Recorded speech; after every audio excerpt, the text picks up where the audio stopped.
Yo, yo, what's going on, everybody? And welcome to a brand new week, and welcome to a post WrestleMania weekend edition of what we like to call the Clash of Champions, where we talk about the different controversies, different news, and rivalries that shape this world we know and love as professional wrestling.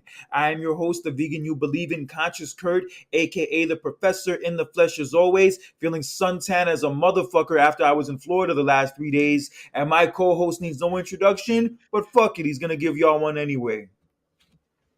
Ladies and gentlemen, this is his tag team partner, Jonathan Randall, at your guys' service, Mr. Life of the Party, the adventurer himself. And welcome to this great soap opera that we call professional wrestling. And it is, the post WrestleMania. Kurt, I know you said you had a suntan. It was probably killing you out there, wasn't it? Yeah, I hadn't been to the beach in a year and a half since my trip to Israel. And yeah, the beach was nice and everything. It was great, but I didn't put like any block on or sunscreen on or anything. And I paid the price for it. Damn, dude. So like the last day or two, like every time like somebody touched me on the shoulder or slaps me on the shoulder, it feels like Gunther chopped me. Damn, man, you should need to be prepared next time. Yeah, I know you live and learn. I had a couple slip ups throughout this trip, including my GPS not working when I was trying to return my rental car, and it took me like an hour to find the place. I had to ask people for directions. It was a fucking mess. I ended up missing my flight, and I had to get on the next flight. Yeah, it was a whole Holy thing. crap, man, that must have been crazy. The thing was, I had an early flight this morning, so I ended up not sleeping, and then I had to return my rental car really early, and then for some reason my GPS wasn't working and my Wi-Fi wasn't working either. So I was like trying my best to find the place like on my own without any map, and there was like nobody around to give me directions until eventually I found someone. And yeah, it was just a whole mess. But regardless of all that, I still had a fun trip, especially last night. Got to see some old friends from high school I hadn't seen in a couple years. Nice to catch up with a lot of cool people, have a good time, and like see like where we are in our lives now compared to where we were before. And yeah, it was a great thing, man. I really needed it, especially after kind of how disappointing my birthday was. That's good, man. That's always good to catch up with old friends, and happy for you. But what was happy for all wrestling fans this past weekend was WrestleMania 40, this past Saturday and Sunday night, and man, I got to tell you, one hell of a show. Yeah, when you put both nights together, it was definitely one of the best manias of all time. Definitely one that will go down in the history books. Absolutely, and you know what is really crazy when we look back on it. For the first time ever since they did the 2 night format since 2020. For the first time, Kurt, night two finally had the upper hand. Do you agree? Yes, this was the very first time out of all the years they've been doing the two-night WrestleManias that night two was the stronger night compared to night one. Night two felt more like WrestleMania than night one did. That's just the whole vibe I got from the show. I feel you, and you know what? Night two started off on the right track, which we'll get into later. But we will start off with night one. Yes, but before the show started, we had the cold open from Meek Mill, which was really dope. I gotta say, out of the Oh, cold opens they've been doing the last few years with celebrities, I think this might have been the best ones. The ones that Meek Mill did on night one and night two, I think those are the ones that were the hmm, best. okay. Yeah, so we had the cold open from Meek Mill. We also had singing the national anthem, Not America the Beautiful, Coco Jones. I've never heard of her honestly before, but she did a really splendid job on it. Yeah, she's pretty popular. She actually just won a Grammy recently. She has a couple hits, as a matter of fact. She actually plays Hillary on the new version of Bel Air. She's the one who plays Hillary. Oh, that's her. Oh my Yeah, god, that's I her. couldn't like recognize her. Couldn't recognize her, man. Wow. Yeah, she did a good job. And also, the show started with Triple H coming out. And you could just see when Triple H first comes out, he just closes his eyes and like just takes it all in from the crowd cheering him. And then he comes in the ring and like gets the people hyped up and says, "Welcome to WrestleMania." And also, they had a new opening before the show started. So the whole then, now, and forever opening they do for every show. Yeah, they have a new WWE has a new intro now. It looks cool. I mean, what do you think about it? I liked it. Triple H is the voice of it too, or Paul Levesque. I'm not sure what the hell we're calling him these days, but yeah, him doing the voice was definitely a nice touch. You know what? I don't know about you though, but I don't call wrestlers by their government name. I just for example. So if I see The Rock in person, I'm just going to call him Hey Rock. I'm not going to call him Dwayne. It depends. It depends on how I get introduced to him. Let's say if somebody introduces me to him, like if someone tells me like, Kurt, this is Dwayne Johnson. Dwayne Johnson, this is Kurt. I'd be like, hey, Dwayne, how's it going, bro? But that's another story. Right. The first match of night one was for the Women's World Championship as Rhea Ripley would defend against Becky Lynch. And Becky Lynch's entrance was centered around her book. They were coming out with like certain snippets throughout the book and like her voice narrating Yeah. it. There's like a big still shot of her book and then she comes out through it, and even her whole outfit had like different snippets from the book all over it. Kind of gave me the vibe of that, and also a Budweiser bottle. That's also the vibe I got from her outfit. Really? Yeah, the way her outfit was designed, it definitely looked like a bottle of Budweiser. I feel you. Okay, I wasn't really thinking about that, but I like Becky Lynch's entrance. But the one entrance that I really was very, that I liked so much that I wasn't expecting was Rhea Ripley's entrance. She had her band. Well, not her band though, but she had the band who sings her song, perform her song to the ring. And you know how I am about live performances at WrestleMania. I love it. Absolutely love it. If I was a wrestler, Kurt, and if I had, if I had if my song was a rock song, my dream would to have that band sing my theme song as I walk to the ring. That would be like that would just make my whole career. I would love that. Yeah, it was a badass entrance. Yo, they bodied it. They were a Yeah. lot better than somebody else who performed someone else to the ring that I'll get into later. But yes, this was definitely one of the best entrances. Rhea Ripley looked badass. She looked like she was ready to go. She was looking good Yeah. as hell too, but that's another story. So we have the match. The match is hard hitting, very physical, which is what I was expecting from these two. And there was even one point in the match where Rhea hit an electric chair on the Becky outside the ring. Yeah, that was a badass bump. I think that was pretty much like the turning point of that match, if I had to be honest. Yes, but what was even more badass than that move itself was the fact that Becky kicked out. Yeah. Oh, the Reptide, right? The first time, right? That and also the electric chair. Yeah, that was fucking incredible that she was able to survive that. I kind of knew she was going to kick out of the electric chair. You know what I mean? Like I said, I mean, I see that as like a regular move, but like I said just earlier, that was the turning point of the match. Yes, it was. And as the match goes on, Becky attempts a man slam from the top rope, but Rhea reverses it and then hits her with a riptide onto the turnbuckle and then hits her with another riptide to get the pin. And Rhea Ripley successfully defends the championship at WrestleMania, surpassing 1 year. Ooh.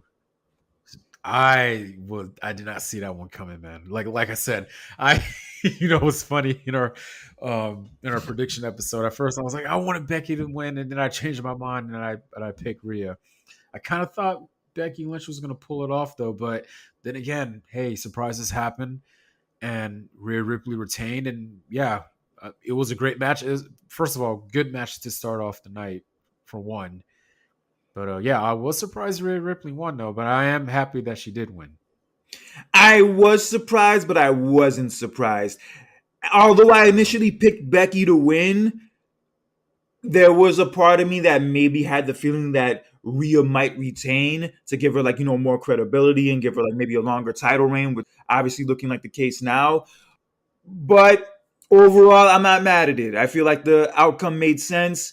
Rhea still has a lot of momentum right now, and we're gonna see where this goes in the coming months. And yeah, it was a solid match and a great way to open the show. And Becky got her wish; she finally got to open a WrestleMania. Yes. And on to our next match, we had a six-pack tag team ladder match for the undisputed tag team championships. Now, remember, the stipulation was that both sets of titles had to be retrieved in order for the match to end. So let's get that one thing clear. So that was between, again, A Town Down Under, Awesome Truth, the Judgment Day, DIY, the New Day, New Catch Republic. You know what? This match really, I wasn't really like high on this match though, but it was one of those matches that really caught me off by surprise in a good way. It was better than I expected, if I had to be honest. Oh yeah, they had a lot of cool spots. Like that one spot where like New Catch Republic did the double moonsaults from the ladders, like outside the ring. Yo, that shit was crazy. Man. But one funny ass spot in the match was when R-Truth was trying to get the Miz to make a tag to him, and then R-Truth pins Finn Balor thinking that he won the match, and then Miz has to remind him like, "Yo, it's a ladder match. It's not the same rules." Yeah, That shit I was know, too right? funny. It, oh man, it was because of stuff like that I wanted that I picked the Miz and R-Truth to win, just win one of the belts, you know what I mean? And um again, just great spots in that match.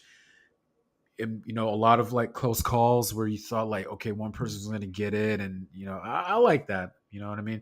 I was against the fact that there was a lot of people in that ring, and it was at first, but hey, I enjoyed it for what it was.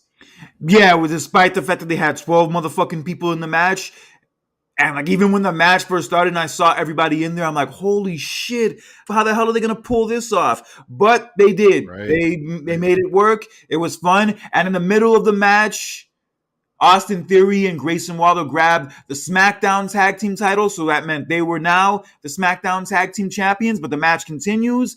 And the second part of the match, it gets a lot more fun, which included outside interference from JD McDonough, who attempted to win the titles for Judgment Day, but he was stopped by the New Day as they pushed him off of the ladder through some tables.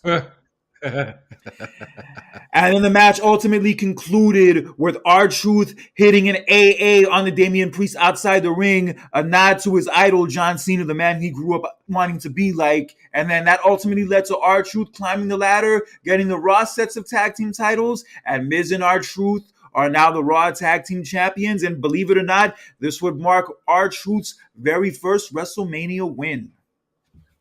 Round of applause for R-Truth, man. I'm so happy for that man. Finally gets his WrestleMania moment. And like I said before, I said this in the prediction episode how, Miz and R-Truth were once a tag team about 10 years, like 10 plus years ago. And now they're in a match with each other at WrestleMania. And for both of them, and, mainly R-Truth to get this moment, I'm so happy for him. You know what I mean? For that character, man, like you could just be nothing but happy for that guy, man. I know the crowd erupted in the enormous way as possible. I don't blame him for it. And I was happy for him. I wanted him to win. No longer we don't have undisputed tag team champions. We finally have like a separate set of tag team champions on both shows. Yes, for the first time in 2 years. I was also very happy for R-Truth, and he looked very emotional towards the end. Like when they were showing them celebrating and hugging, you could definitely tell, like, it Yeah. meant a lot to him. And yeah, I like to see shit like that. Oh yeah. And this would mark the first ending of a long title reign, of many endings of long title reigns throughout this whole weekend, which we'll get into later. But yes, congratulations to R-Truth and The Miz, and also Austin Theory and Grayson Waller for winning both sets of tag titles. I think they deserve it. I think that this helps both of them out. And I think especially for Austin Theory, you know what I mean? We go back to last year, you beat John Cena and we thought that okay, this was gonna, really gonna, escalate him higher, but it really Did didn't. jack shit. I know. Hopefully, him being tag team champions with Grayson Waller, this will help him out better in a way. So, and also this is good for Grayson Waller as well. This is good for the both of them, so they deserve it.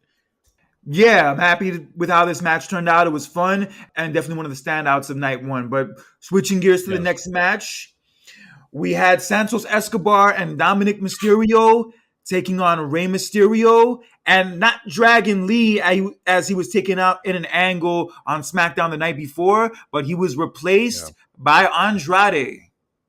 That was a good choice. No offense to Dragon Lee though, but Andrade stands out more. He just Came back. came back. You know what I mean? Come on, like get him in there. You know what I mean? So it was good that Andrade had the spot. So but yeah, it was Rey Mysterio and Andrade versus Santos Escobar and Dominic Mysterio, and the whole LWO was there, man. It was like a whole like family reunion during this match, man. Yeah, everybody was out there, that motherfucker. Yeah, it was. Yeah. The match was cool for what it was. It went about 11 minutes. This was definitely not Rey and Dominic from WrestleMania last year by any stretch, but it was still cool No. for what it was. And as the match went on, two masked men helped Rey Mysterio and Andrade by interfering in the match. And those two masked men ended up being Jason Kelsey and Lane Johnson from the Philadelphia Eagles. And their interference would help Rey Mysterio and Andrade finish off Dominic and Santos Escobar, and they would win the match. You know what? For one, we both picked Santos Escobar and Dominic to win this match. I was pretty surprised by the outcome, but because of what they did, you're in Philadelphia. I mean, I had a feeling that they were going to get Kelsey in it. You know what I mean? There was rumors they were trying to get him in it, so I'm not surprised. But at the same time, it was funny though. I thought it was funny. You're in Philadelphia. Get one of the popular, players from the Philadelphia Eagles to represent. You know what I mean? He's retired now though, but it was funny. I laughed. I thought it was funny for what it was. You know what I mean? I don't know what do you thought about it? It was fine. To be honest, I'm not as familiar with those dudes, but whatever. It was cool for what it was. Like you said, it was in Philly and whatnot, so it made sense.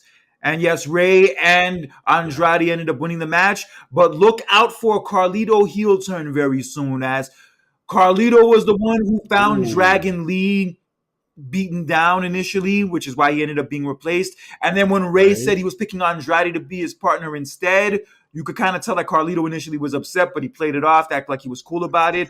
But yeah, I would look out for a Carlito heel turn very soon. Okay. Good foreshadowing right there. Yes, and getting into what I said earlier as far as performances that were not so good later in the show, and we had in our next match Jimmy Uso versus Jay Uso. But before Jay Uso came out, he was introduced with a brief performance by Lil Wayne, who, in Samantha Irvin's words, said was the greatest rapper of all time. I don't know about that. I That, yeah, whatever, that's debatable. But after this performance from Lil Wayne, that did not help his case. it was kind of. I mean, it was. It was short. They needed to have time for the match. That's all I could say. That's no But excuse, bro. That's no excuse.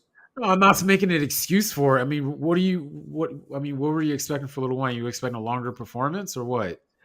That was one part of it, but just in general, like the little that he did do, like it wasn't really what I would call like a good performance. Even in general, Lil Wayne's not really known for being a good performer. I remember one year in the VMAs, he actually closed the VMAs, and they compared him at the time to LeBron, saying that LeBron James can't close a game just like Lil Wayne can't close an award show.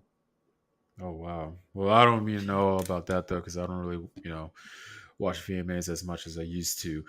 This is like But a decade ago. This is like the same year when LeBron lost in the finals with the Heat the first time to Dallas. So yeah, LeBron okay, kind of still had so that choke artist kind of reputation. okay. Yeah, just in general, yeah, like Lil Wayne's never been really known for being a great performer. Like, the way Busta Rhymes is known for being a great performer and Method Man and Redman.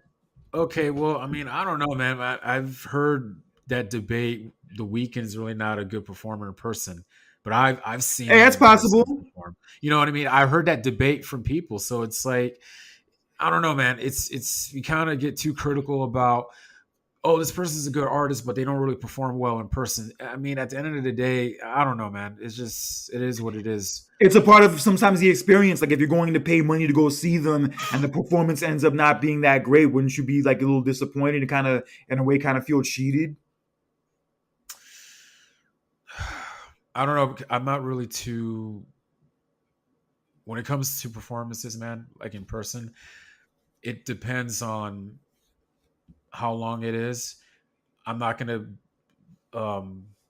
beat a person down how the way they're doing it. I don't know. I'm just glad that I'm actually seeing this person perform in person, especially if it's like a favorite artist of mine. That's how I see it. I'm not going to feel like cheated out because they didn't do it a certain way how I want it. You know what I mean? Because who am I to say I'm not an artist? I'm Well, not making music or anything like Well, that. I'll say this as someone who's performed on stage and done open mics before. Trust me, that I can definitely tell the difference between somebody who is a good performer, who has good stage presence and Okay. knows how to get the crowd into it, to somebody who may be good, recording Okay. songs and doing songs in the studio, but when they perform on stage, they just don't have that same energy. Right. It's not like a Okay. full knock on them as an artist. They still have other things to offer, but just as far as being on stage, it's just like not as much of their strong suit. Like just in general, even with wrestling, like there's certain dudes who are good wrestlers, but when it comes to like being a character and having like good mic skills, they don't have it as much in those areas. Some people are just True. sometimes stronger in some areas than other True. areas. And that wasn't just me who didn't like Lil Yeah. Wayne's performance. His performance got a lot of negative reviews. I didn't really like dove into that. I really didn't care. But the one thing I do want to add on when it pertains to the match, I'm more disappointed in the match more than anything else. And I was I told you this before. I was looking forward to this match. I thought that this was going to be like one of the best matches of night one. When I watched the promo And package, oh I shit, I have to say, I that was one of the best promo packages from the whole weekend. beautiful, absolutely beautiful. Like you just knew when you saw that it was just this is like it's like cinema. Like you just knew this was going to be a good match because it was very deep and just you know very deep storytelling, man, and just like the two brothers and I'm my brother's keeper, and then at the end I'm not my brother's keeper. That was just like whoa, and you just knew that this was going to be something special. But hate to say it, didn't turn out the way that I wanted or anybody else. Yeah, this match did not feel as special as you thought it would have felt. They didn't have Yeah, the family at ringside like I thought they were gonna have. Also, they didn't have that true. factor into it. And there was like one point where like Jimmy was like begging for forgiveness, and then Jay was gonna forgive him, and then Jimmy turned on him again. Yeah, I'm like, yo, what are they doing, bro? And then ultimately, Jay ended up laying out Jimmy with a spear, hit him with the splash from the top rope, and got the win. But yeah, bro, this was a huge letdown. This is one Very of the huge. worst parts of not only night one, but the whole weekend. The highlight of this whole match was the promo package before, and also Jay Uso's entrance. Jay Uso had a nice entrance, as he always does. Yeah, too many super kicks. The whole super kick um, spot they were doing. Even my friend who's in attendance. James? Not well, James too, but also had another friend from middle school. Him and his wife were in attendance that night, and he was saying the same thing. But he was saying how the whole super kick spot was overboard, and I agree. And it was a letdown, man. And crazy to think how we look back at the past two brother versus brother matches in the history of WrestleMania. That of being Brett versus Owen Hart and Matt versus Jeff Hardy. This one was a huge letdown. Yeah, this definitely wasn't Brett and Owen. And hell, it wasn't even Jeff No. versus Matt. And even Jeff versus Matt, people aren't that crazy about. I watched that match too, and that match was better than what I saw. It's crazy. I was just watching WrestleMania 25 like a week ago, and I was just watching this match. I was kind of like, I was skipping through some of it, and I was like, The women's battle royal on 25, right? That's what you skipped through? oh, I skipped that. Oh, I skipped. Hell yeah. You bet. Hell yeah. I skipped that one fast, dude. Come So on. trash. So trash. But go on. Oy. Yeah, but yeah, but just back to this one. It was just I was disappointed, man. I was kind of like, man, I was really they build this up for like so many months, and you have this, man. It's a bummer. It's a bummer. Yeah, it happens. Sometimes certain matches you have a lot of expectations for. You're really expecting it to be a big deal. For whatever reason, it just doesn't turn out that Yeah. way. And that's just kind of what happened in this case. That's how I felt about Brock Lesnar versus Goldberg from WrestleMania 20. Oh, God. It was a good build up. Very good build up, and I was like, "Oh my god, I'm looking forward to this match." I was telling my friends, "Oh my god, this is gonna be a good match." And then when I watched, I was like, "What the hell is I this?" should have. Well, talking about that match real fast. Talking about that match real fast. Oh man, I should have known, considering that Goldberg wasn't even on TV for like that last month going into WrestleMania, that it wasn't going to be a special. oh, I forgot about that too. I didn't realize that. They did like a suspension angle with him, and then after No Way Out, when he cost Brock the title, he didn't show up again until WrestleMania. Mm. That's another story though. But getting back to that Lil Wayne thing real fast, the one thing comparison I wanted to make: compare Lil Wayne's performance, even though it was brief, to the performance of Rhea Ripley's band for her entrance. I like Rhea Ripley's way better. That's what I mean. Yeah, compare the performance of Lil Wayne to the performance of the band that performed Rhea Ripley. Well, it's better because you got to remember, they sing her theme song. They just had more energy, bro. They just had more Of energy. course, just compared to the other live bands that perform for other wrestlers to the history in the past WrestleManias we've seen. They're singing their song to the ring. But yeah, you're right. They are showing that energy and that passion to it. I get it. Yeah, and Lil Wayne was supposed to debut a new song also, and he didn't even do that. He just did a few bars from a Millie, and Oh, he then that was was? it. Yeah, he was supposed to debut a new single, and yeah, he just did a few Yeah, I bars from a think I Millie, think and then so. that was that. Oh, okay. All right, but that's another story. Okay, so I think we talked about the Lil Wayne performance probably more than the Jimmy versus Jay match. Yeah, you But then did. again, Yeah, you did. yeah, I just remember watching that performance and then people talking about it online afterwards. And even Jason Salamonster, when he was reviewing WrestleMania, he talked about how he doesn't really know a lot of Lil Wayne's music, but if what he showed us is what makes him the best rapper of all time, I don't know about all that. Yeah, that's why when Samantha Irvin said that, like all due respect to her, I'm like, Samantha, you're kind of pushing it just a little bit, just too much. I don't know if I it don't was know her. about that. I I don't don't know if it was her who wrote that, but that's another story. pushing it. All right, in our next match, we had a 6-woman tag as we had Damage Control of Dakota Kai and the women's tag team champions of Asuka and Kairi Sane against the women's version of the Avengers of Jade Cargill, Bianca Belair, and Naomi, who also had a badass entrance. Yo, this shit was epic. Yeah, this was epic. Come down from a little platform, and yeah.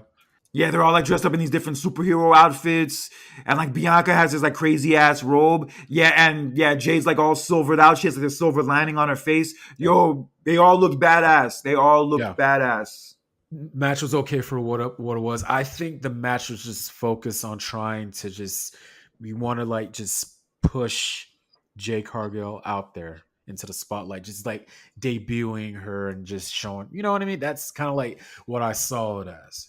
Yeah, kind of similar to the mixed tag with Ronda Rousey and Kurt Angle against Triple H and Stephanie. That whole match was just designed to get Ronda Rousey to the next level, Out make there. Ronda Rousey look good. So yeah, similar Yeah. vibe with that. So yeah, ultimately the match ends with Asuka accidentally spraying the mist in the Kairi Sane's eyes, and then Bianca hit Asuka with her braid, which made a nasty ass sound circa WrestleMania Oof. 37.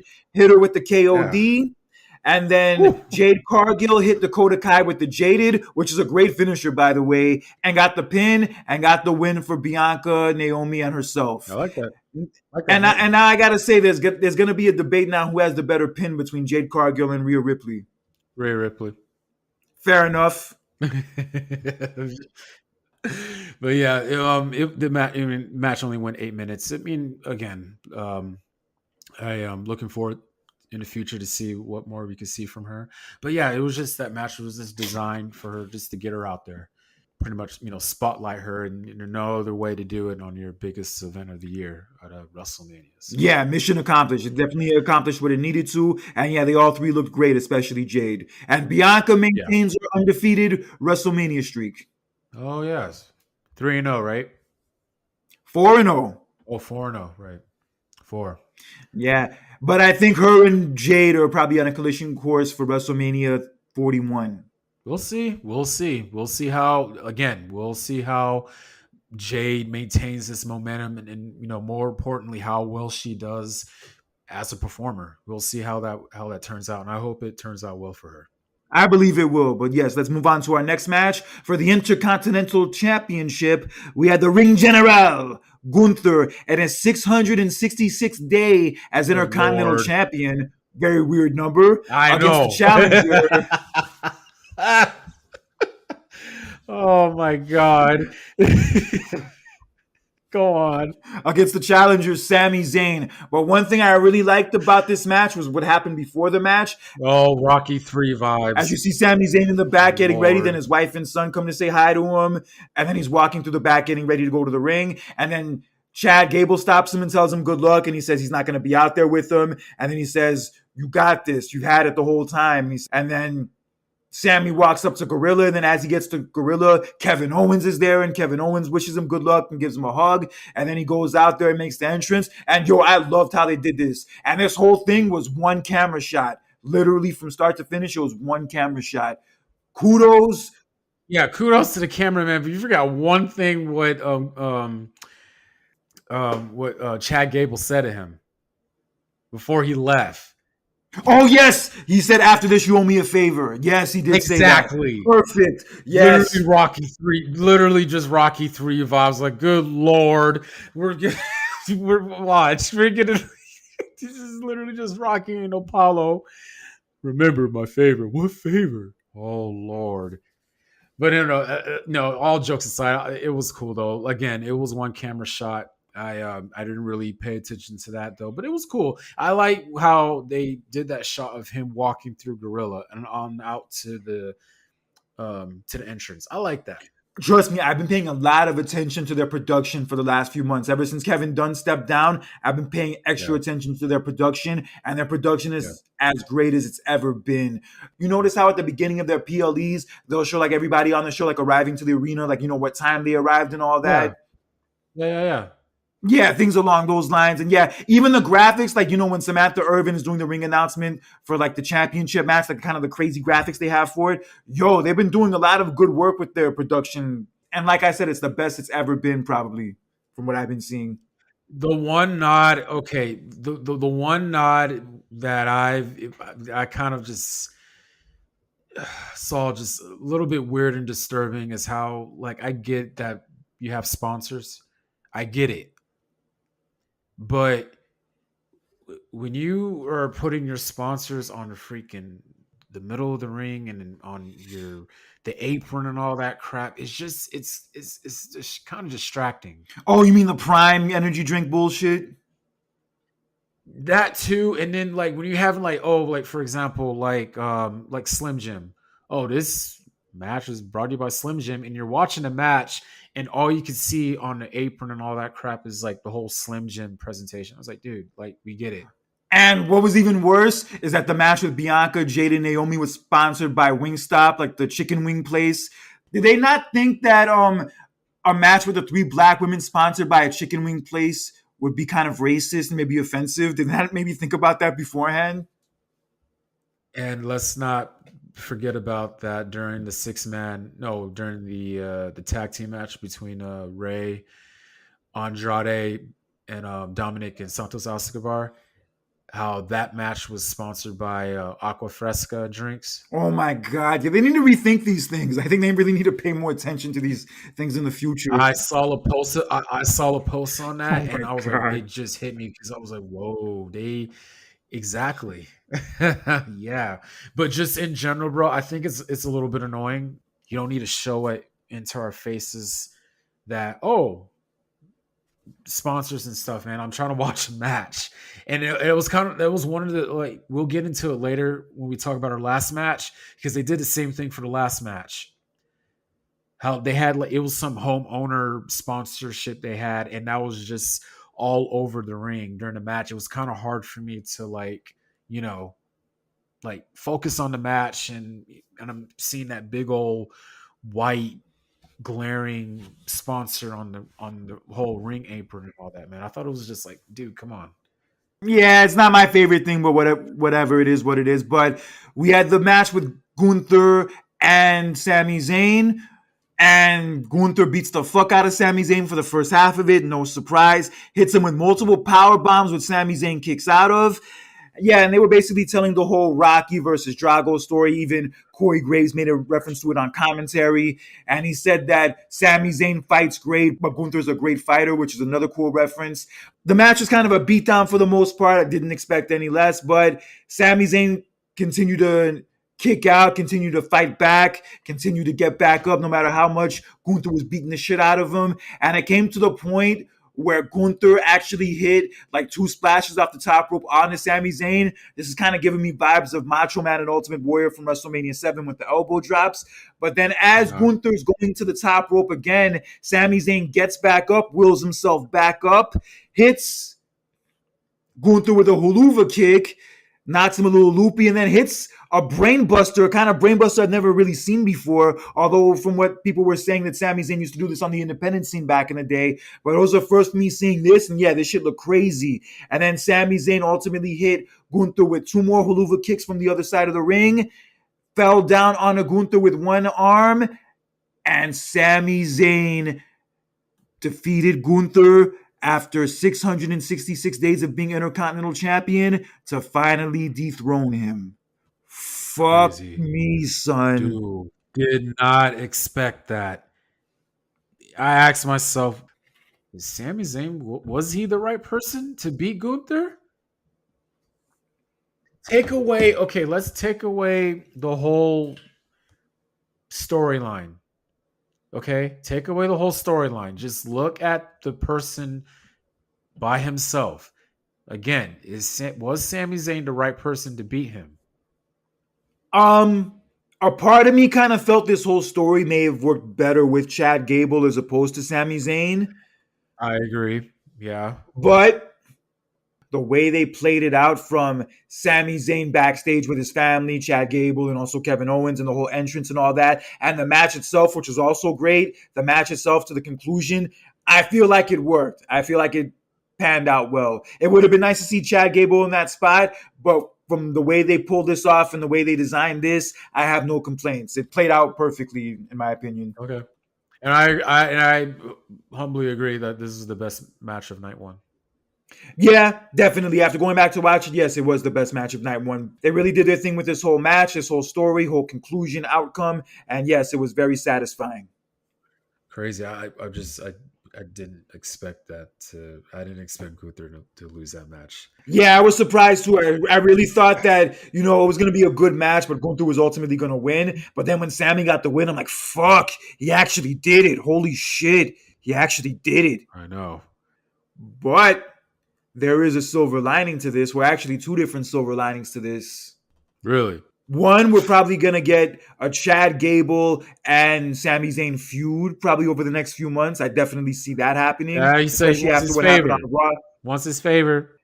Yeah, especially after what we saw on Raw Money, which we'll get into later. I definitely see that being a feud.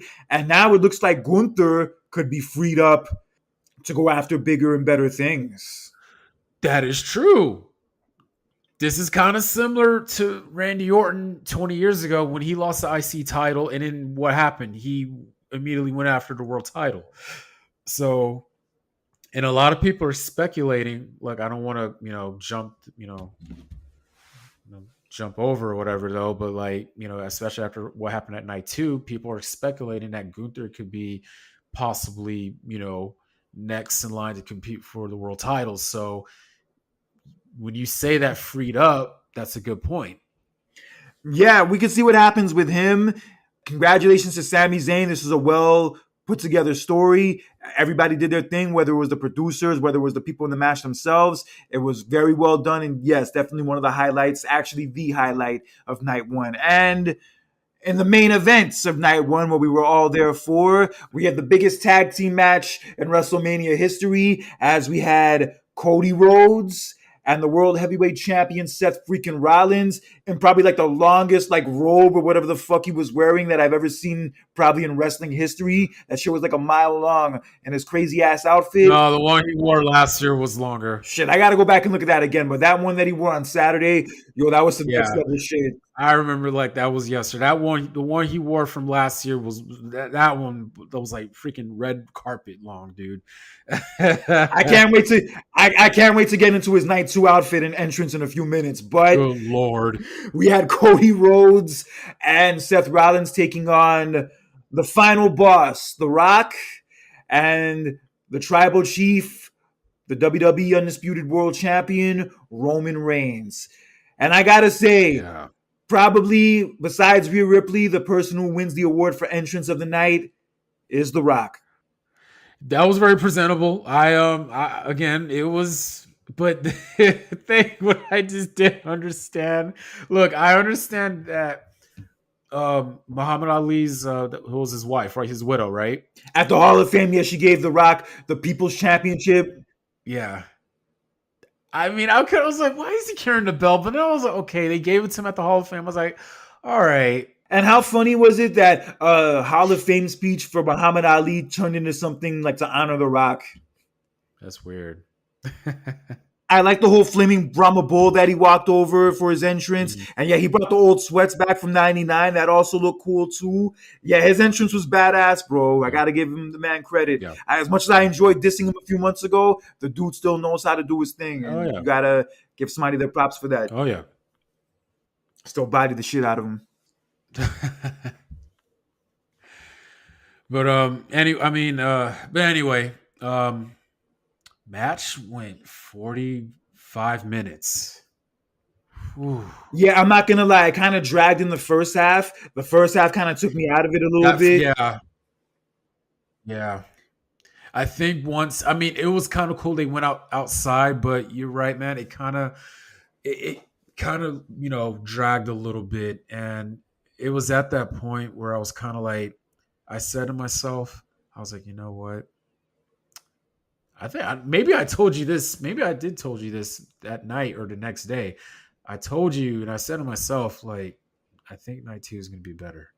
Yeah, that match, it just halfway, it dragged, and I get it. The Rock that was his first look. That was his first time, actually working A full match. a full time match, a full match in almost what was it, 11 years, you know.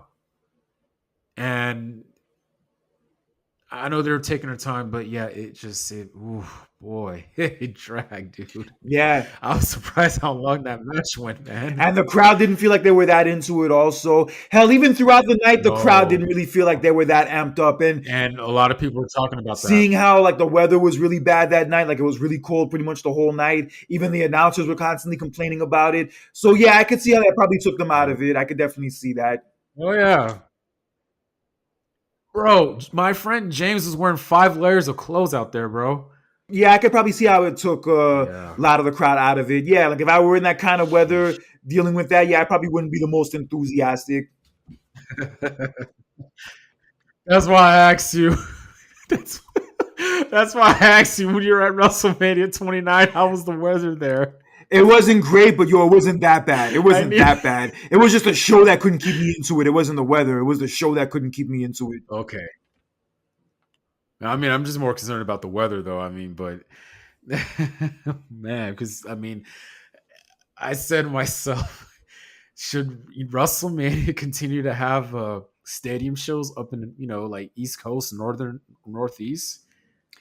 I guess it depends. I mean, overall, the show turned out to be a success. Everybody loved it and how it turned out. And even the night two part of it was even better, which we'll get into in a few minutes.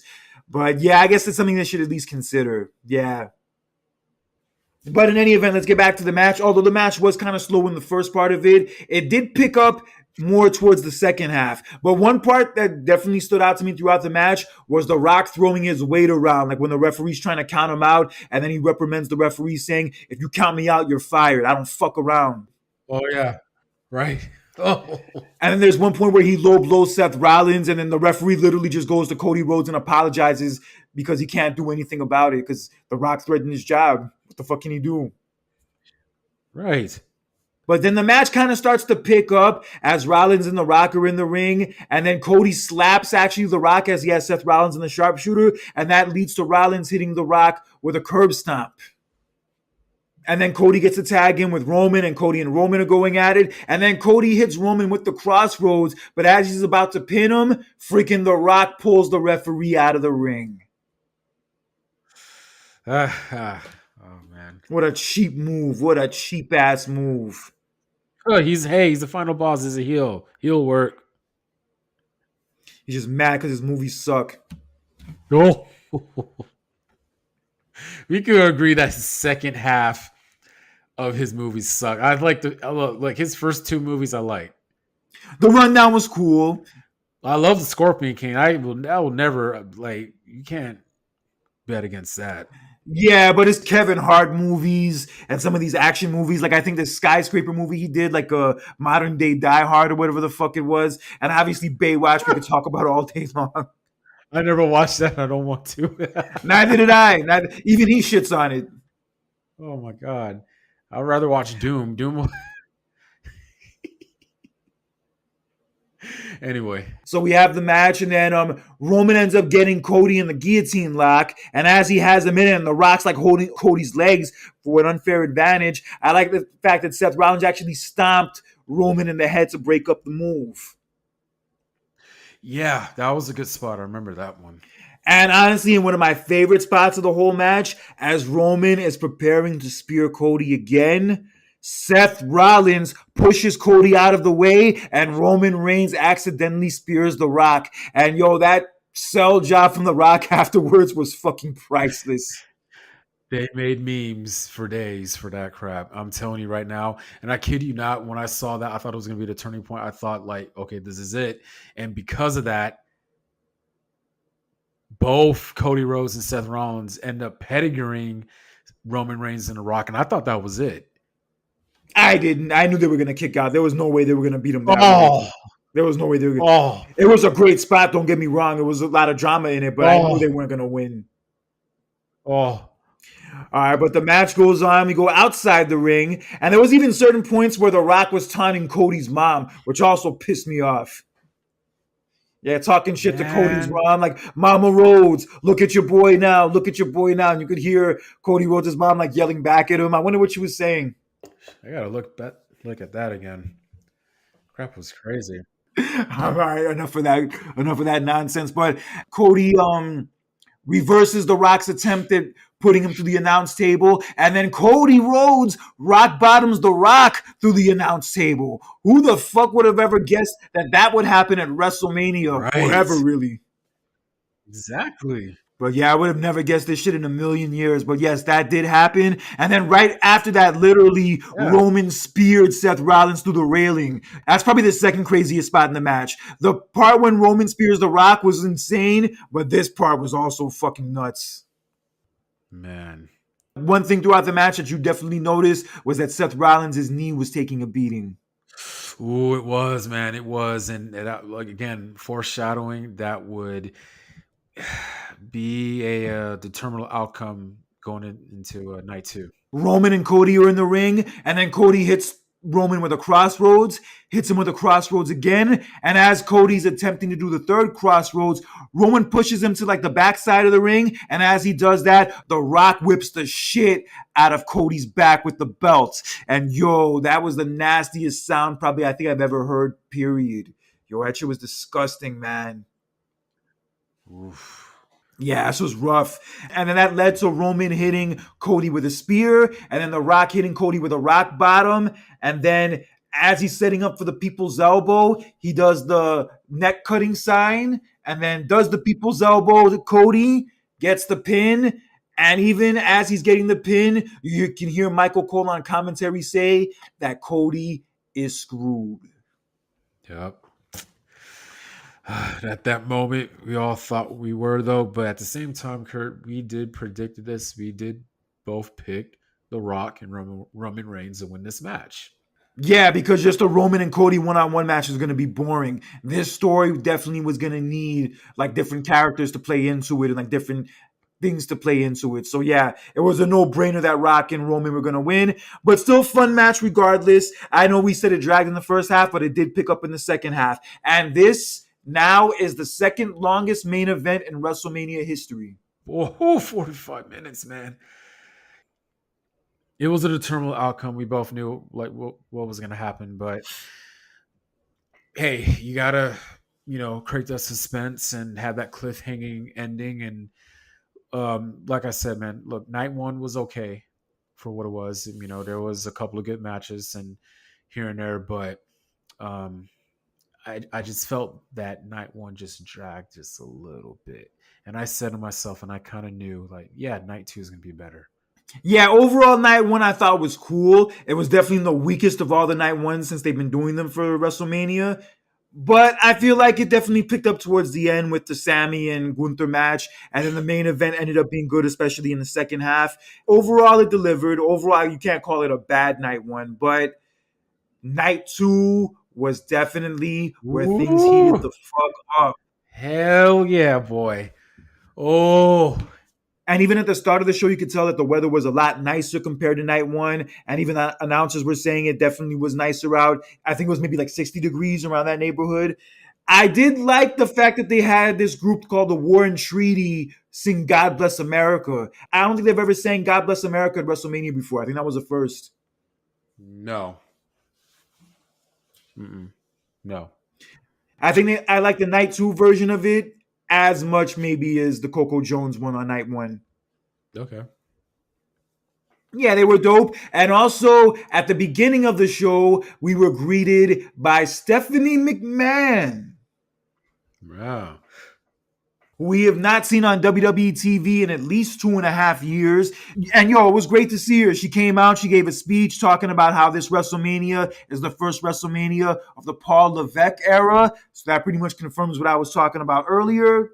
And then she Mm-hmm. talked about, like, her memories at WrestleMania 1, watching it from the curtain and being at every single WrestleMania, and how this one feels so special, and welcoming everybody, and how like it's things like this that bring all of us together from all over the world and like different backgrounds for this one thing we love the most. And yeah, it was great to see her, and great for her to have her kick off night two, especially considering that her husband kicked off night one. So yeah, we are definitely in a new era of WWE, but from what we saw, especially on night two, I am along for the ride. Hell yeah, boy. And it started off in the right way as possible. You start off night one with a championship match, and you want to start off night two with a championship match. And that was for the World Heavyweight Championship between Drew McIntyre and Seth freaking Rollins. May I say, as much as an annoying heel that Drew McIntyre has been, I loved his entrance for night two. Loved it. Oh, it was so badass. It started off like similar to what he had at WrestleMania 35. He had the Scottish band or whatever you call it playing the Pipe band, I music. think they call it. Pipe Pipe band, band, yeah, I thank you, believe they pipe call it. band. And then you look towards down the when he comes out, like these Scottish soldiers Soldiers had these swords up. It was kind of similar like when Undertaker at WrestleMania 14. You know what? It had like the with the burning sticks. yeah, and like when he walked, they lifted up. It's kind of similar to what they did for Drew McIntyre, and I loved his entrance, man. It was so badass. Loved it. Oh, it was great. That's by far his best entrance, probably at WrestleMania, period. And Yeah, arguably, maybe my favorite entrance of night two. Yeah, this shit yeah, looked great. yeah. I felt bad for him because his original ring outfit was late. Damn you, UPS. But hats off to his wife, making another outfit for him a day before. I don't think it was his wife. I think it was like it was one of the ladies who works backstage. Her husband posted that and Really? said my wife was the one who made the outfit. Oh. Oh, okay, okay. Right. Yeah, but shout out to that lady Oh. regardless for putting that shit together and staying up until 6 in the morning to do it. Yo, that's badass. Yo, more power to her. And yeah, you suck, UPS. I know, right? Shame on you, man. But anyway, Drew McIntyre makes his spectacular entrance, so and then Seth Rollins had a weird one, man. I was getting like a whole Mardi Gras theme from it, and I was like, they're in Philadelphia. I don't know what. Well, come to find out, that's apparently what they do in Philly in New Year's Eve time. Really? Yeah, for New Year's Eve in Philly, they do that kind of thing. That's kind of what they do. Oh, wow. Okay. I heard Pat McAfee say it on commentary, but yo, that definitely did give me some Mardi Gras vibes. And yeah, CM Punk, by the way, was on commentary for this match. And Yes. right when Seth Rollins comes out and he sees his outfit, he says, "Look at this goof."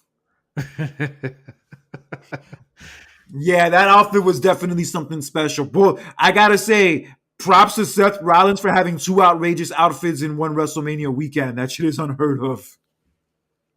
I mean, which one would you thought was a more outrageous one? That one or night one? This night two outfit was fucking special. That's what I'll say. It was special.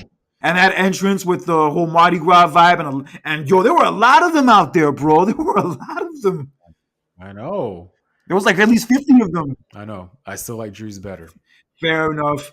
But I'm not gonna lie, Seth Rollins is great and all, but I remember like when like the entrance is over and you see him wearing the title and like Samantha Irvin is like doing the ring announcement for them. I'm like, damn, it's kind of hard to take him seriously with that fucking outfit on. Holy Right. shit. Or anybody for that matter, But anyway, so the match starts and just at a blink of an eye, Drew McIntyre hits Seth Rollins with a Claymore kick. Yeah, that was a really unexpected way to start it off. I was almost getting vibes of WrestleMania 28. I felt like, is this going to end that fast? Sheamus gets to his Daniel Bryan and the match is over. I was afraid that it was going to be over just like that. Nah, but Seth Rollins did kick out, and yeah, that was a crazy ass way to Thank start God. it. Yeah, and then they fight outside the ring for a while, and Seth Rollins attempts a curb stomp onto Drew outside the ring, and it kind of hurts him. And as the match goes on, Drew hits Seth Rollins with another Claymore kick, but Rollins kicks out again. And he's so frustrated, he's so pissed off that he like destroys the announce table and he even talks shit to CM Punk while he's destroying the announce table. And you can even hear Punk saying, Drew can't win the match. He's frustrated now. So now he's resorting to using the furniture. And then he brings Seth Rollins out to the announce table, but Seth Rollins counters him. And then Seth Rollins curb stomps Drew onto the announce table. But unfortunately, that did also hurt him in the process. And that would go on to play into the end of the match as they go back inside the ring. Drew hits Seth Rollins with another Claymore kick, but Seth Rollins kicks out again. And Drew McIntyre is losing his fucking mind. He is getting pissed. He's getting frustrated. And he's like saying, get up, get up, get up, get up. He's like ready to like fucking take Rollins' head off, which he ends up doing for a fourth time with another Claymore kick. But this one would turn out to be the charm as Drew McIntyre would get the pin and become the World Heavyweight Champion. And for the first time ever, winning a World Championship in a stadium in front of fans.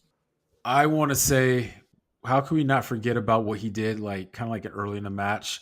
Drew McIntyre goes out in the ring, gets on the phone, and tweets bored at work during the match.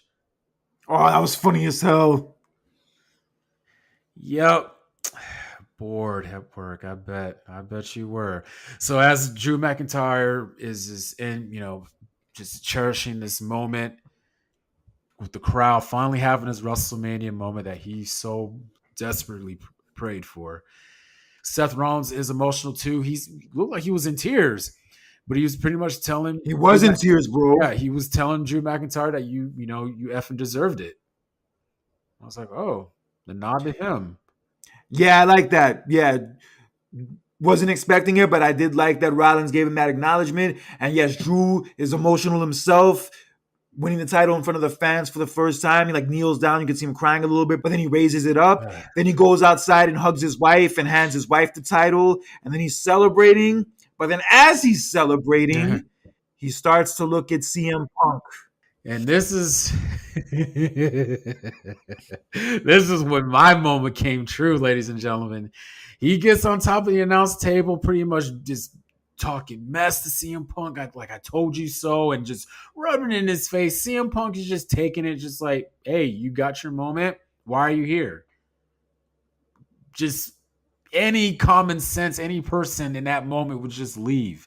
But no, he wants to be stubborn, wants to rub it in his face, and it pretty much backfires on him because in a blink of an eye, CM Punk pretty much just grabs his leg and just trips him over and then beats up Drew McIntyre, even takes off his arm brace off and then hits him with it. And as soon as that happens, boom, Damien Priest's song hits. Oh, shit. Yeah, and in the moment of truth arrives, he tells him, I'm cashing in my money in the bank. Throws Drew McIntyre in the ring. He gives him a choke slam. 1, 2, 3. And 5 minutes later, we have a new World Heavyweight Champion, Damien Priest. As I predicted, told you so. Ladies and gentlemen, I call this good old-fashioned karma. For weeks, and this is not just about what Drew McIntyre did that night. For weeks, you've been pretty much just been throwing dirt on CM Punk, talking about, oh, I took your moment away from you, and I did this, I did that, and you're hurting all that. I'm gonna be in WrestleMania. I already knew that was gonna backfire on you, bro. I knew it. And then to make it worse, you won the title. Okay, you did. And I picked Drew McIntyre to win that match. But I also said that what you did to CM Punk is gonna get at you so much. You talking about that man rent free, that was gonna backfire on you. I said, and I told Kurt, I told you, and I told the whole entire world that CM Punk was gonna ruin Drew McIntyre's moment. That made my entire night. Oh, I'm sure you were ecstatic. Oh, you damn right I was. I was tweeting about it. I was all over the place about it. Even Jason Solomoner was like, oh, that man needs to be stopped. No. He had the right to do what he did. You pretty much getting into a man's face who's hurt after you won the title. Just leave. There's a video of a lady watching that match and she was screaming, talking about, you idiot. Why are you not leaving? Leave. But you didn't. That's your fault. Couldn't help himself. Just couldn't help himself, and he fucked himself in the process. Oh, hell yeah. Yep. But yeah, Karma, baby. Yeah, but Damien Priest is now the new world heavyweight champion, and I am here for it. Yo, it was great. We predicted it. We did predict it. Yes, we did. But yeah, I have to say, this whole first match and first 30, 40 minutes of night 2 were incredible. This is one of the hottest starts to a WrestleMania I've ever seen. Yeah, you just knew from that moment. You already knew night 2 was going to be better. Ooh, yeah, goes without saying. Yeah, that shit was incredible. Yeah. From the entrances that Drew and Seth Rollins had, the match itself, although the match wasn't super long, it still did great with the time they did have, the 10 minutes or so it was. It was more of like a sprint than a marathon. And then just the post-match stuff with Drew getting his moment and then Seth acknowledging him and then Drew like taunting Punk and talking shit to Punk and then Punk attacking him and then fucking Damien Priest coming in and cashing in the Money in the Bank. The second person in WrestleMania history to ever do so and becoming the world heavyweight champion for the first time. And he is now the oldest person, I believe, in WWE history to win the title for the first time at that age. Not only that, Kurt, I showed this to you as well. Damien Priest being the champion for the first time in 50 years, we have a Puerto Rican world champion. Yes, first one since Pedro Morales. Yes, right. That's right. Yes. And I loved his speech during the press conference. You know, he said it in Spanish, I was doing it for the people of Puerto Rico, and I love that. Absolutely love that, man. He talked about how, representation matters. And also one interesting thing that he said in the press conference was that 10 years ago, he was actually homeless.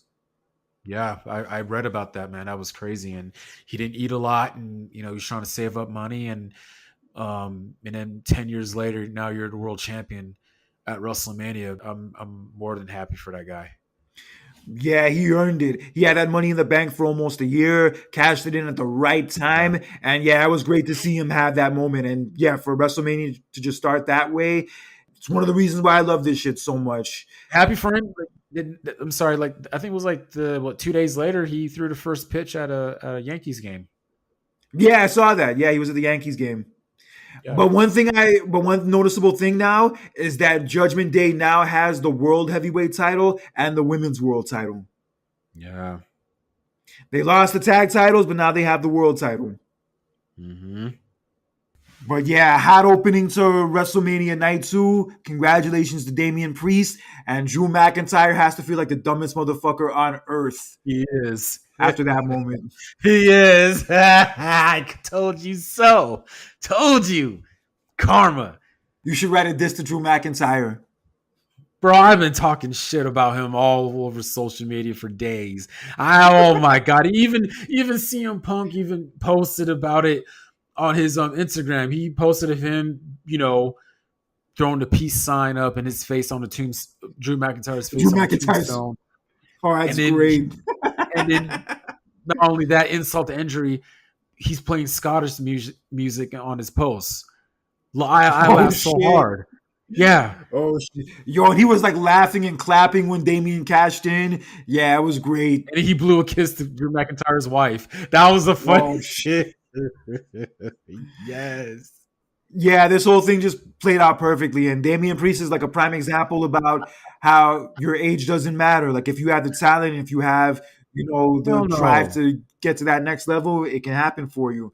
And yeah, he even said also that Bad Bunny match at Backlash last year was pretty much his coming out party. That's pretty much what, showed the company that he could be a main eventer. And look at him now. Yeah. Shout out to Chris Brown. Oh man, but anyway, All right, so moving on to our next match, we had a Philadelphia street fight with the Authors of Pain and Karrion Kross against Bobby Lashley and the Street Profits, with a special guest referee assigned for the match. Bubba Ray Dudley.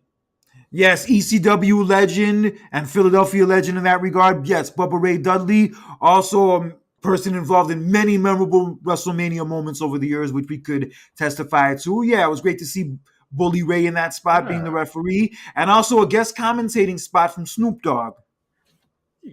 Look, I'm gonna say this for the record. Give that man a contract. Please give that man a contract, please. Yeah, a lot of people were saying they liked his commentary and that he should be on full time. It was hilarious from the moment the match started. Dude, Snoop Dogg just went off on commentary, man. He was talking about, oh yeah, this is how me and my homeboy square up in the hood. I was like, what the? Wow, I never thought I would hear this at WrestleMania. I mean, he's been part of WrestleMania on a couple of occasions before. I mean, I was there last year to see him in person, which was great. I saw him going to the Hall of Fame. I got to see him going to Yeah, the Hall of Fame. to hear him on commentary, man, that was funny. it kind of made the match a little better. I think without him, I think the match would have been but just having him, do it, do the commentary for that match it kind of made it a little more interesting. The match was okay for what it was. Do you agree? Yeah, it was fine for what it was, but honestly, it was the weakest part of night two. True, true. There was one spot where like Bubba Ray told like the Street Profits and Bobby Lashley to get the tables, and then when they got the one table out, they had Karrion Kross on it, but then it like collapsed before they could put him through it. Yeah, that was not a good look. Yeah. Whatever accidents happen, like how you gonna control it? But they ended up putting him on another table, which Montez Ford did a frog splash to Karrion Kross through, which hurt himself in the process, obviously. And that led to Bobby Lashley getting the pin on Karrion Kross to get the win for the team. And yeah, Street Profits and Bobby Lashley win, no surprise. And yeah, Bubba Ray and Snoop Dogg were in the ring to celebrate with them afterwards. It was fine for what it was. Yeah. Outcome was no surprise, but yeah, it all worked out. It was fine. Yeah. I kind of wanted the Final Testament to win because I thought like, okay, new stable, get them out there though. But they didn't win. I was whatever about it though. But it is what it is. But on to our next match: LA Knight versus AJ Styles. This match was better than I expected. Yeah, it was pretty good. AJ Styles actually came out to new theme music. Yeah, yeah. We were told about that I think like a few days ago though. But yeah, Yeah, um, but honestly, I'm not saying it's bad, but like a lot of people have been kind of clowning it ever since Mania. They kind of don't like the fact that he yeah, changed it. true. We all remember for that old one though. That old one still goes hard though. You know what I mean? But Oh, of course. yeah, but yeah. The match went 12 minutes and a half, and it was I liked it. Hard hitting match for one. Yes, it was hard hitting. It was also very physical. And then it came to the point where AJ was going to do the phenomenal forearm, but then LA Knight like tipped the ropes down and AJ fell on the ropes chest first. And that led to LA Knight hitting AJ with the blunt force trauma to get the win at his first ever WrestleMania. And I fucks with it. Yeah, good for him, man. Good for him. I love the spot where AJ Styles tried to pull the mat outside of the ring. Oh, yeah, he did do Yeah, that. yeah. I like that spot though. We rarely see stuff like that. I mean, that was very old school. That's one of the reasons why I like this match. LA Knight gets his first WrestleMania win. Good for him. Yeah, the match was good. It was one of actually, honestly, AJ's better WrestleMania matches. I I think agree. we've talked about before how like a lot of WrestleMania matches from AJ have kind of been a letdown, but I would say this is probably maybe his Yeah. best WrestleMania match, like actual like match in front of fans since the one with Shane McMahon at 33. But I mean, what do you thought about the one against Jericho from 32? Did you like that one? That one was good too, but I would say the 33 one was better. And obviously, the one that he's most known for is the Boneyard match, but that was like under a whole Oh, of course. bunch of different Yeah. circumstances. True. True.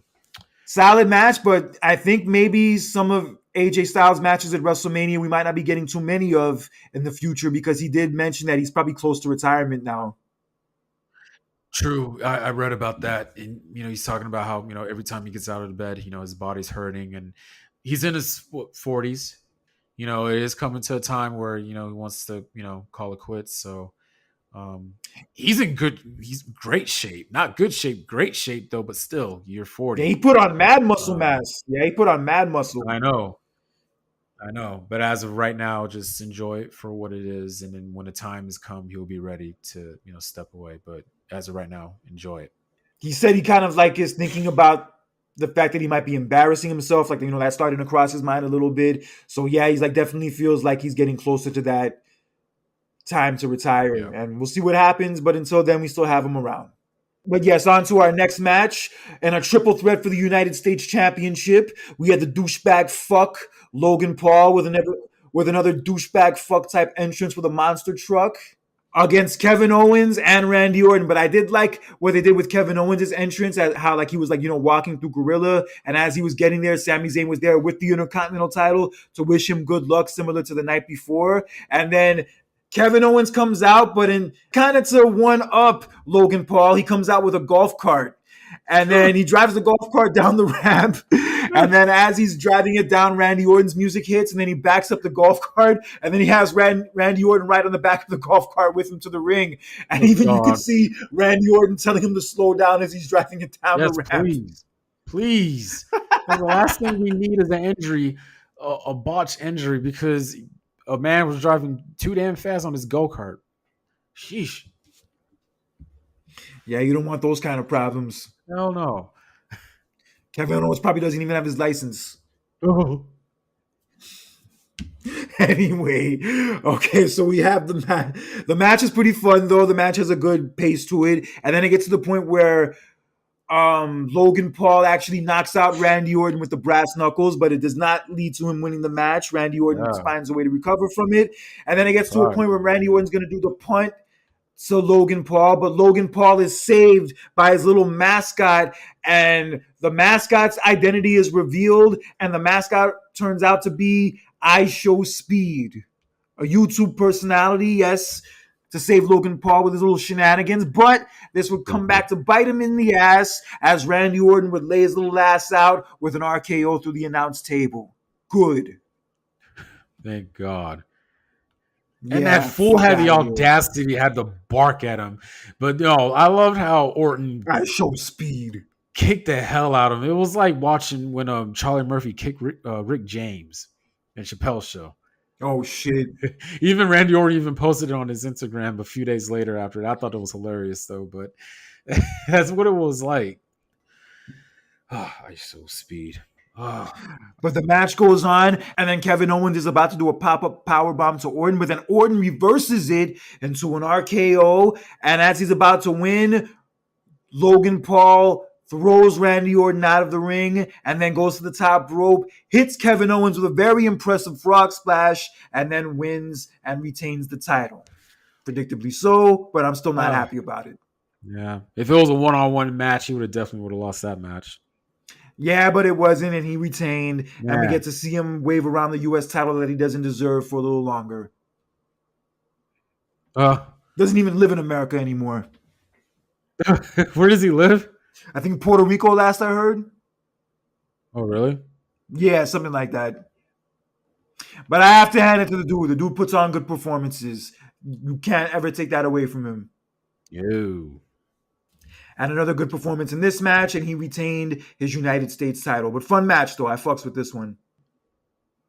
And in our next match for the WWE Women's Championship, we had Io Sky defending the title against Bayley. I loved Bailey's entrance.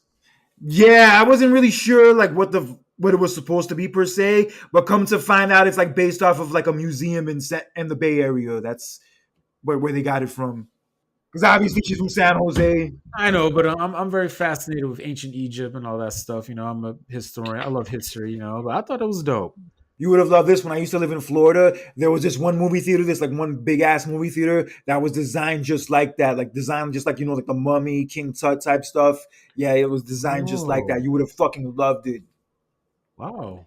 It was the biggest. It was like the most impressive movie theater I'd ever seen in my life up to that point. Like when I first like Wow. walked into that movie theater, I said I can never go to any other movie theater again except for this one. This is what going to the movies should be like.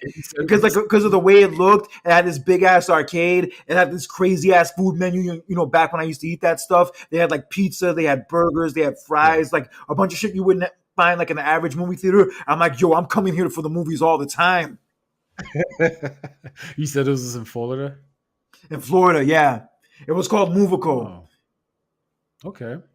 Kind of off the subject a little bit, but yes, Bailey's entrance was kind of inspired by that from like that museum in San Jose. I fucks with that vibe. And yeah, the match was solid. The match was pretty fun. But one thing I did like about the match is they brought back the chant for Bailey that they do in London whenever they're over there. Hmm. Oh yeah, yeah, yeah.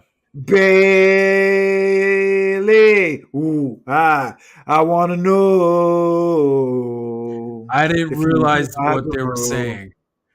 Yeah, that's what they I say. at first, yeah, I because I even tweeted, I was like, "What are they saying?" And somebody's like, I was trying to figure out the same thing too. I was like, "I'm glad I'm not the only one." Yeah, I love that shit. Yeah, I remember they were doing it for like 5 minutes straight once, like at one of the Raw shows they had in London. Yo, that shit was crazy. Oh, okay, I got you. That's what I love about WrestleMania so much, bro, is these fucking fans. Like just seeing these people from all these different places come together with these different chants, different energy, different vibe. Yo, it's the fucking best. Wow. Damn, I miss going.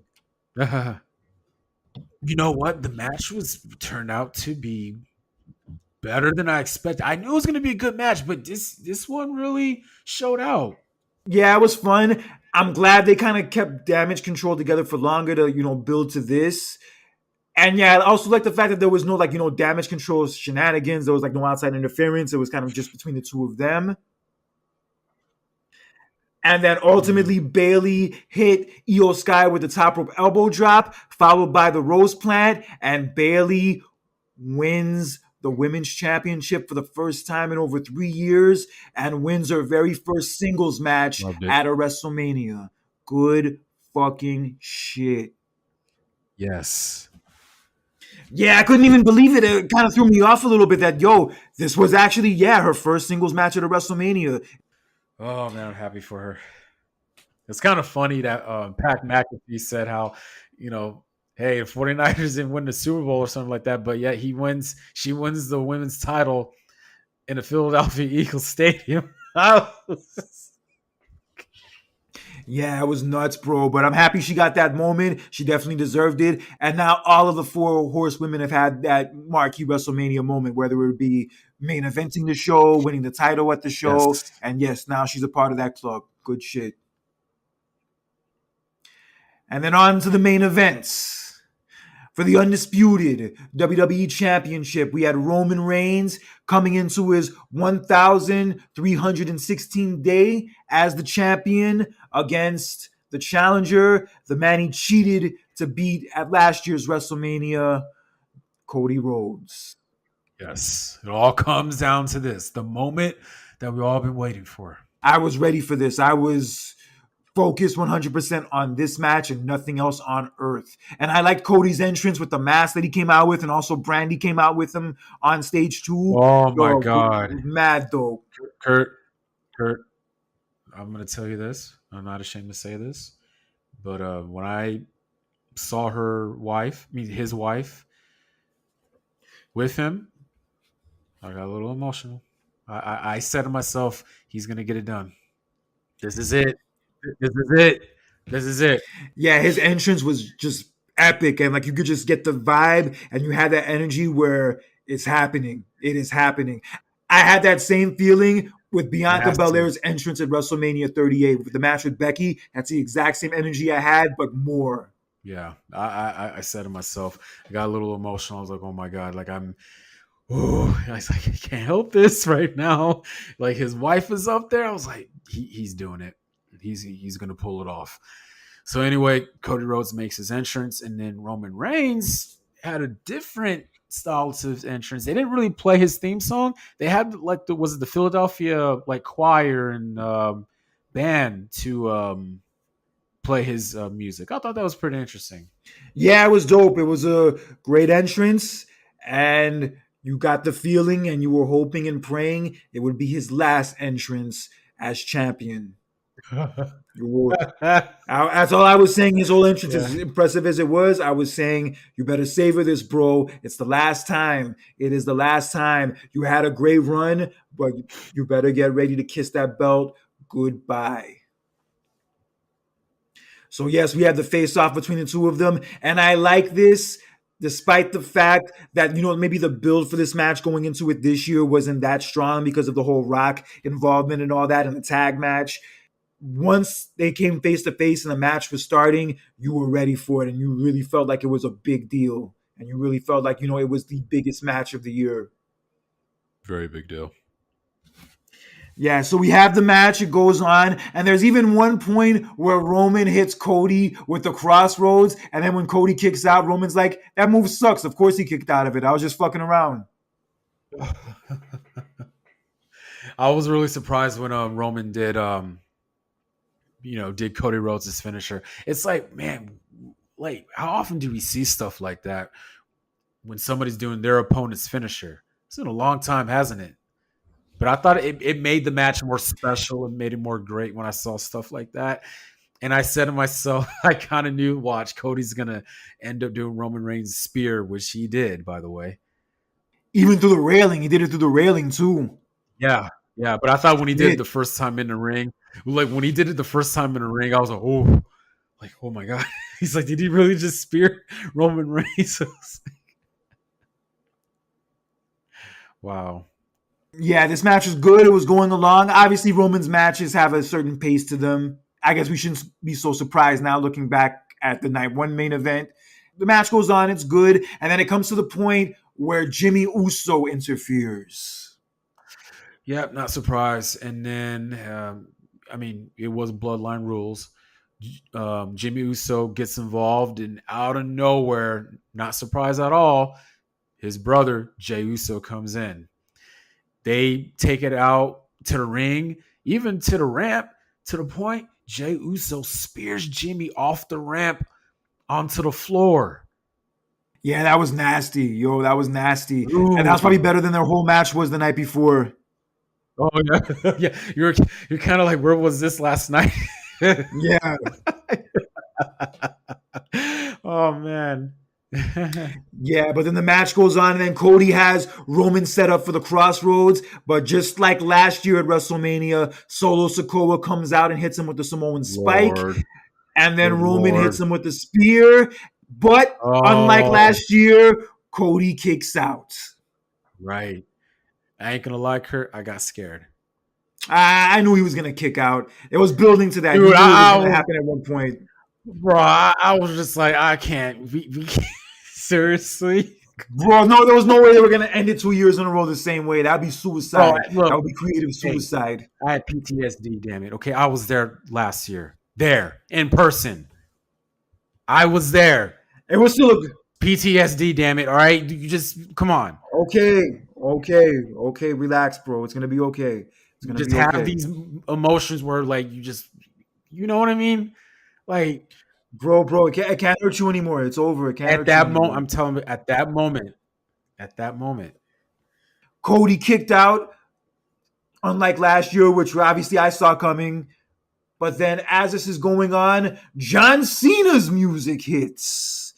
And then John Cena comes out to counter Solo Sikoa. But as he's doing this, he also nails Roman Reigns with an attitude adjustment. And then he hits Solo Sikoa with an attitude adjustment through the announce table. Yo, this was great. I knew it was going to happen. I had a feeling it was going to happen. But yo, it was great. Wasn't expecting John Cena, though. Just didn't really come to my mind. I was expecting him to come out for this match because I figured if he wasn't going to have a match with Solo at WrestleMania and he kind of said he was going to maybe be involved, I figured he would probably be involved in this way. So, yeah, it worked out. Oh. Yeah, yeah. Like I said, I didn't know all about that, and I'm kind of glad I didn't know that it had that surprise element to it. As a fan, it's something that I needed, so I'm glad I didn't know. Yeah, so John Cena takes out Solo Sokoa, give him the AA through the announce table, and then out comes the final boss, The Rock, which I knew he was going to make an appearance in this match. I that wasn't a surprise to me, and we literally just had a WrestleMania 28 flashback. Both The Rock and John Cena are pretty much staring each other down, looking at the crowd, and they try to beat each other up, but The Rock gets the last laugh and gives him the rock bottom. Yeah, that took care of Cena, but yeah, it was cool to see them go face to face as like a throwback to their past WrestleMania matches. And yeah, The Rock laid out Cena with the rock bottom, then pulled out the belt to whip Cody once again, but the Shield music hits. And I'm not gonna I lie, thought it was I'm going to not be gonna lie, I'm John gonna be Moxley. honest. A part of yeah, I had a We feeling it was all gonna be did. him. We all did. We were all fooled. We weren't the only one, Kurt. I was, and I think everybody else was. But no, it wasn't John Moxley, ladies and gentlemen. It was Seth Rollins in his Shield gear. But as Seth Rollins is coming out with the Shield gear before he could do anything, Roman Reigns laid him out with a Superman punch. Yeah, so yeah, Rollins got no offense at all. So then The Rock pulls out the belt again to attack Cody. But as he's about to do this, the gong goes off and the lights go out. Lights flicker back on, and then boom, it's the Undertaker behind him, behind the Rock. Unexpected. Turns around, he gives him that look and just gives the Rock one hell of a choke slam. Then the lights went back to dark, and then boom, he disappeared. Crazy. Yeah, that gave me flashbacks of Vengeance 2002. Man. The Undertaker came out to counter The Rock, and then it comes to the point where Roman has a chair in his hand, and he has a choice between hitting Cody with the chair and hitting Seth Rollins with the chair. But Roman, getting flashbacks of when Seth Rollins turned on him in the Shield 10 years ago, yes, PTSD. decided to hit Seth Rollins with the chair instead. And then, as he then turns his focus on the Cody kicks him as he's about to spear him, and then hits him with not one, not two, but three crossroads to get the pin, finish the story, and finally become WWE Undisputed Champion. Thank God. I want to go back to the sequence when Roman Reigns. This was like cinema at its finest. You saw how he had a choice to either take out Cody Rhodes or take out Seth Rollins, and because of the fact that he's still hurt by that situation, that betrayal from 10 years ago, it backfired on Roman Reigns, man. What could I say? How sad is that when you really think about that, man? That's kind of like wow, like you like oh man, it's stuff like you cannot get over, man, and you because of that, that's it backfired on you, man, and that's man.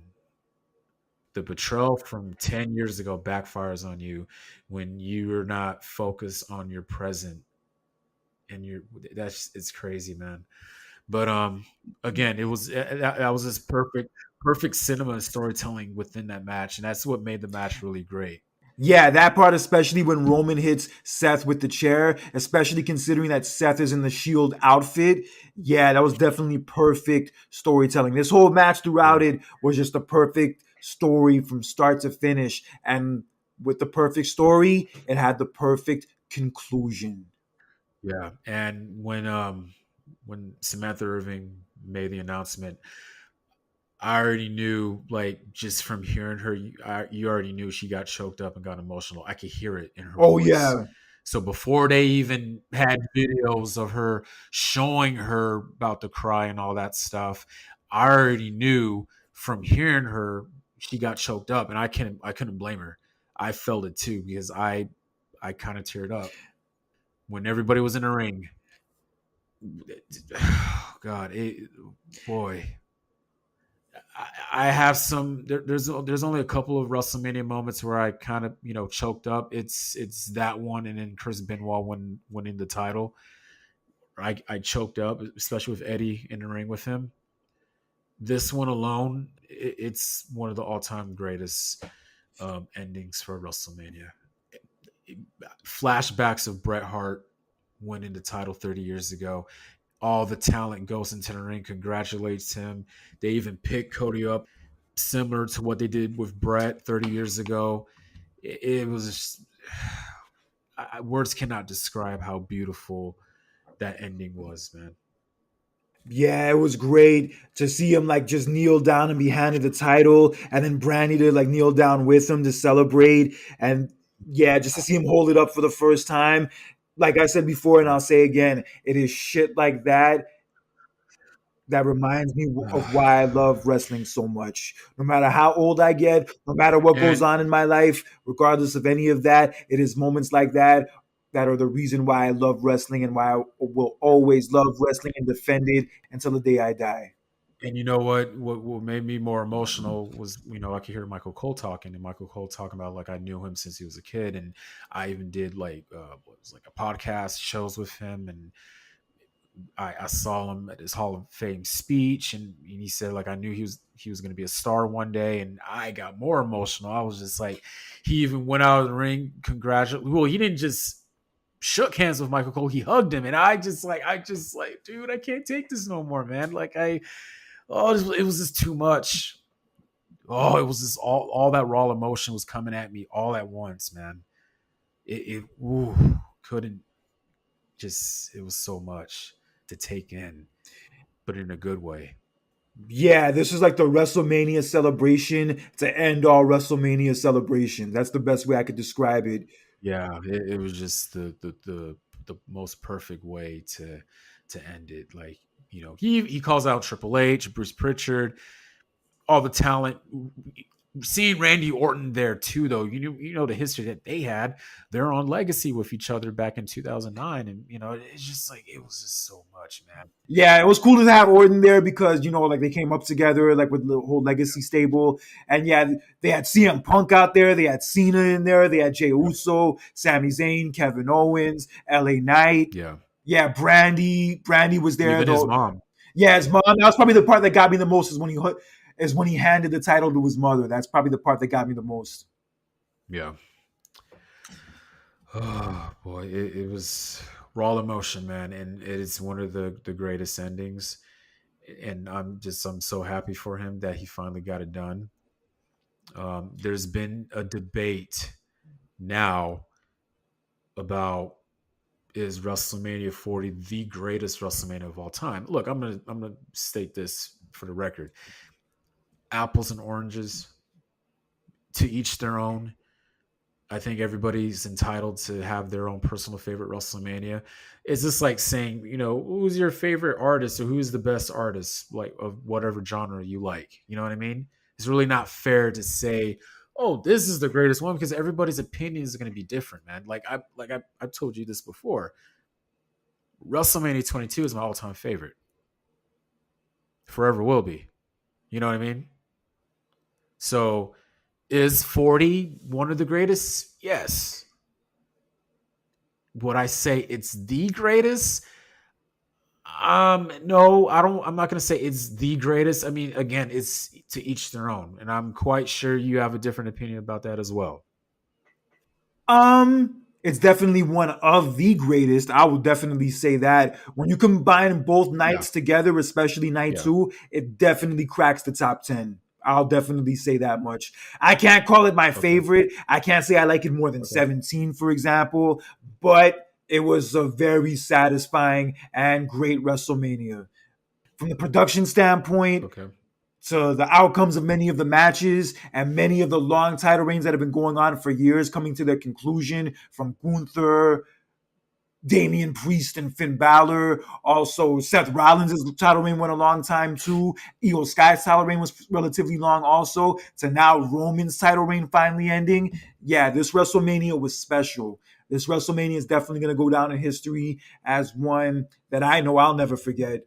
And especially with that ending and that celebration, with Cody Rhodes finally making it happen and like giving us kind of like that happy ending to a WrestleMania that we haven't had like in pretty much a decade. Yeah, it's hard to not put it in your top 10. It's hard to not say it's one of the greatest. True. Yeah, but I'm just so thrilled for Cody. He's the first person in his family to ever pull off anything like this. His brother never did it. His dad never did it, as great as their careers were. Yeah, but he did. Fucking A. He did it, man. And I have to say, after what happened last year, as bummed out as we were about it and as upset as we were about it, the way this year concluded, it made it worth it. The ending It was all justified the worth it. means. The ending justified the means. It was all worth it. Like I said, very similar to 30 years ago, Brett losing at WrestleMania 9 and the way how that ended. You lose to Yokozuna, but yeah, you see Hogan win it. That was kind of like, eh. But then the following year, you win it fully. Very similar to like how it was. And also beating the Samoan for it. Yeah. Yep. Yep. Oh man.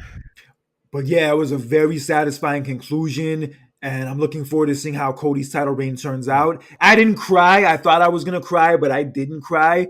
But yeah, I was I definitely teared up. emotional for this win. I Yeah. teared up.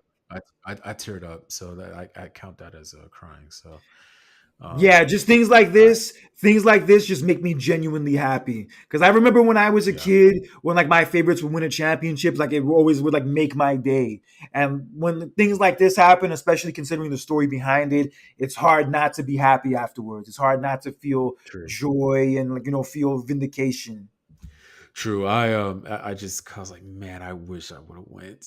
But if things were different, Yeah. But regardless though, just to see it in person and just to, that was still um it was great. But as great as it was to see Cody Rhodes finally finish the story and win the championship for the very first time, we have to give our shout outs and have to give our credit to Roman Reigns for the title reign that he had.